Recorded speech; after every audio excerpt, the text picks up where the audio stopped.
भगवत प्राप्ति के लिए अन्न जल त्यागने की आवश्यकता नहीं है।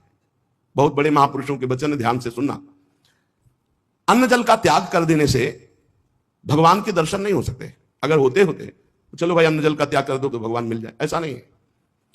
ऐसा कोई शास्त्रीय नियम या संतों ने नियम नहीं बनाया आज तक कि आप अन्न जल का त्याग कर दो तो भगवान मिल जाएंगे। एक अहंकार और हो जाता है, वो अहंकार ना होने पावे। अगर हम फलाहार रहते हैं तो भजन के लिए रहते हैं, हर समय हमारा सात्विक भाव बना रहे और निरंतर भजन बने, बढ़िया बात है। पर यह अहंकार ना हो जाए कि ये तो अन्न पाते हो मैं फलाहारी हूं, 10 भगवत प्राप्ति में बड़ी बाधा अहंकार है। निरंतर भजन और दैन्य अगर रोटी दाल पाने से होता है तो आराम से पाइए, उसी से भगवत प्राप्ति हो जाएगी।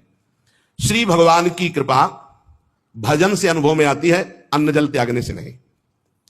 भगवान के दर्शन भजन से होते हैं। जितना भजन करोगे भगवद आश्रित होकर उतने नजदीक आप पहुंचते जाओगे भगवान के।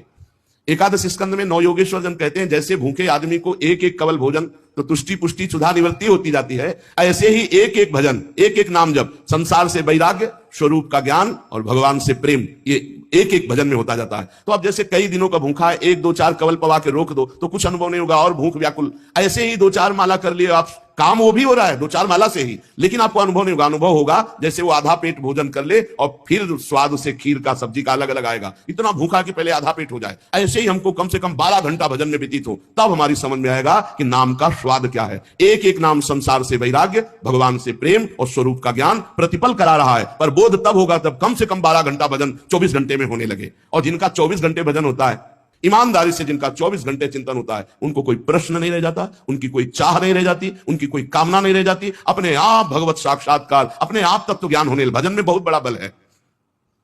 तो इन सब बाहरी बातों पर साधक ना फंसे कि हम अन्न छोड़ दें, हम जल छोड़ दें, हम ये कपड़ा छोड़ दें।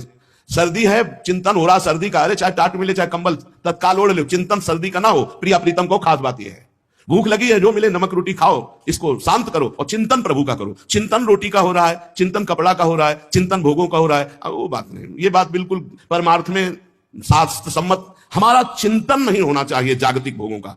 भगवत प्रसाद जो मिला इसे डाल लिया उदासीन भाव से, चिंतन हमारा प्रभु का होना चाहिए।